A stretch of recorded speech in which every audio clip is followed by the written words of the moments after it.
Okay. Welcome to my educational channel విద్యా ఉద్యోగ సమాచారానికి స్వాగతం. ఈరోజు ఒక లేటెస్ట్ న్యూస్ మనకు కనిపిస్తుంది. నకిలీ సర్టిఫికెట్లతో టీచర్ ఉద్యోగాలు అడ్డదారుల్లో కొలువులు దక్కించుకున్న కొందరు డిఎస్సి అభ్యర్థులంటూ ఒక వార్త మనం చూడొచ్చు. ఒకసారి మనం ఈ వార్తనైతే విశ్లేషిద్దాం. ముఖ్యంగా రాష్ట్ర ప్రభుత్వం ఎంతో ప్రతిష్టాత్మకంగా తీసుకొని 60 రోజుల వ్యవధిలోనే 11,000 ఉపాధ్యాయ ఉద్యోగాలను భర్తీ చేసింది. కానీ వీరు ఎవరైతే మరి ఫేక్ బోనాఫైడ్ సర్టిఫికెట్స్ పొంది ఈ మొత్తం ప్రక్రియకైతే తూట్లు పొడిచే పని చేసినట్టుగా మనకు కనిపిస్తుంది. ఇంటెలిజెన్స్ వర్గాలైతే ఈ విషయాన్ని గుర్తించాయి. కొన్ని ఫేక్ బోనాఫైడ్ సర్టిఫికెట్లతో మరి ప్రతిష్టకు ప్రభుత్వం ఏదైతే అనుకుందో ఆ నిర్ణయానికి వీరు భంగం కలిగించేలాగా ఫేక్ సర్టిఫికెట్స్ పెట్టేసి ఉద్యోగాలు పొందినట్టుగా ఇంటెలిజెన్స్ శాఖ గుర్తించింది. దాంతో రాష్ట్ర ప్రభుత్వం అప్రమత్తమై వెంటనే ఇన్వెస్టిగేషన్కి అయితే ఆదేశించినట్టు మనకి ఇక్కడ అర్థమవుతుంది. స్పోర్ట్స్ కోటాలోనూ బోగస్ ధ్రువపత్రాలు సమర్పించినట్టు తేలింది. మరి ఈ నిర్ణయము ఏదైతే మరి ఇప్పుడు ప్రభుత్వం కూడా వీరి మీద చర్యలు తీసుకోవడానికి సిద్ధమవుతుంది. భవిష్యత్తులో ఇలాంటివి జరగకుండా ఉండేలాగా పారదర్శకంగా రిక్రూట్మెంట్ చేసేలాగా ప్రభుత్వం వెంటనే చర్యలకు ఆదేశించినట్టు మనకి ఇక్కడ అర్థమవుతుంది ఈ ఆర్టికల్ ద్వారా. ఒకసారి చూద్దాం.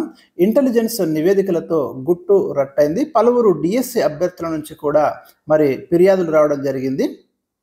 చాలా జిల్లాల్లో అర్హులకు వచ్చిన ర్యాంకుల ప్రకారం ఉద్యోగుల భర్తీ జరగలేదని పలువురు డిఎస్సి అభ్యర్థులైతే కంప్లైంట్ చేయడము, జిల్లా కలెక్టర్ల ముందు కూడా ధర్నాలు చేయడము సోషల్ మీడియాలో రావడము గమనించాము. దీంతో ప్రభుత్వ వర్గాలు జోక్యం చేసుకున్నాయి. మెగా డిఎస్సిలో చాలా మంది ఫేక్ సర్టిఫికెట్లతో ఉద్యోగాల్లో చేరినట్లు ఇంటెలిజెన్స్ నివేదికలు ప్రభుత్వానికి చేరాయి.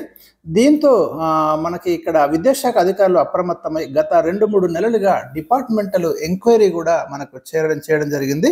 కొత్తగా టీచర్ ఉద్యోగాల్లో చేరిన వారి వద్దకు వెళ్ళి వారి సర్టిఫికెట్లను అయితే క్షుణ్ణంగా పరిశీలిస్తున్నారు. మెగా డిఎస్సిలో కొందరు ఫేక్ స్పోర్ట్స్ సర్టిఫికెట్స్ పెట్టేసి ఉద్యోగాలు పొందితే మరికొందరు నకిలీ బోనాఫైడ్లతో జాబ్స్ దక్కించుకున్నారని తెలిసింది.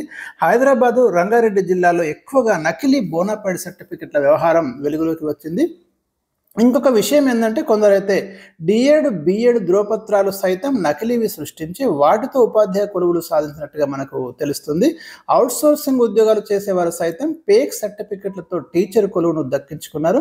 వీరే కాదు, ఈడబ్ల్యూఎస్ సర్టిఫికెట్లలో కూడా కొన్ని బోగస్ ఉన్నట్లు విద్యాశాఖ అధికారుల దృష్టికి రావడంతో క్షేత్రస్థాయిలో అధికారులు రంగంలోకి దిగి అభ్యర్థుల సర్టిఫికెట్లు పరిశీలిస్తున్నారు. ఈ బాధ్యతను జిల్లాలో ఉండే డిప్యూటీ డిఈఓలు, డిప్యూటీ ఇన్స్పెక్టర్ ఆఫ్ స్కూల్ అధికారులకు విద్యాశాఖ ఇప్పటికే అప్పగించింది. ఇప్పటికే మనకి స్పోర్ట్స్ కోటాలో ఉద్యోగాలు పొందిన వారి సర్టిఫికెట్లను హైదరాబాద్కు పిలిపించుకొని విద్యాశాఖ అధికారులు అయితే పరిశీలిస్తున్నారు.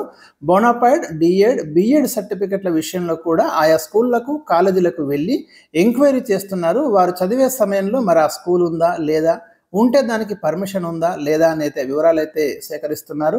ఎక్కడైనా చిన్న అనుమానం వచ్చినా కొత్తగా ఎంపికైన టీచర్లను వెంటనే పక్కన పెడుతున్నారు. ఈ ప్రక్రియ అంతా స్కూల్ ఎడ్యుకేషన్ విభాగం అధికారులు చాలా రహస్యంగా చేపడుతున్నట్టు మనకి ఇక్కడ అర్థమవుతుంది.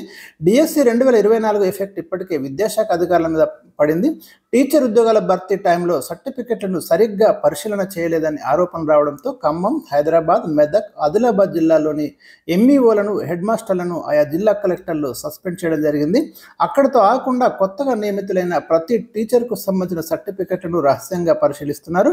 దీంతో టీచర్లకు, విద్యాశాఖ అధికారులకు మరి చాలా కంటి మీద కొనుక్కు లేకుండా పోయింది. ఇప్పటికైనా అనర్హులను గుర్తించి వారి స్థానంలో అర్హులైన వారిని భర్తీ చేసి అభ్యర్థులకు న్యాయం చేయాలని కోరుతున్నారు. మరి ప్రభుత్వం ఎంతో పారదర్శకంగా నియామకాలు చేపట్టాలనే ఉద్దేశంతో ఉంటే ఇలాంటి నకిలీ సర్టిఫికెట్లు రావడం అయితే కొంత కలకలం రేపుతుంది. మరి భవిష్యత్తులో జరిగే డిఎస్సీలలో మరింత క్షుణ్ణంగా సర్టిఫికెట్ల పరిశీలన చేసే అవకాశం అయితే మనకు కనిపిస్తుంది. సో ఎవరైతే ఫేక్ సర్టిఫికెట్స్ పెట్టడం జరిగిందో వారు తప్పకుండా ఇబ్బందులు పడే అవకాశాలు అయితే ఉన్నాయి. మరి ఇలాంటి లేటెస్ట్ ఇన్ఫర్మేషన్ కోసం ఛానల్ని సబ్స్క్రైబ్ చేయండి, వీడియోను లైక్ చేయండి. Thank you for watching.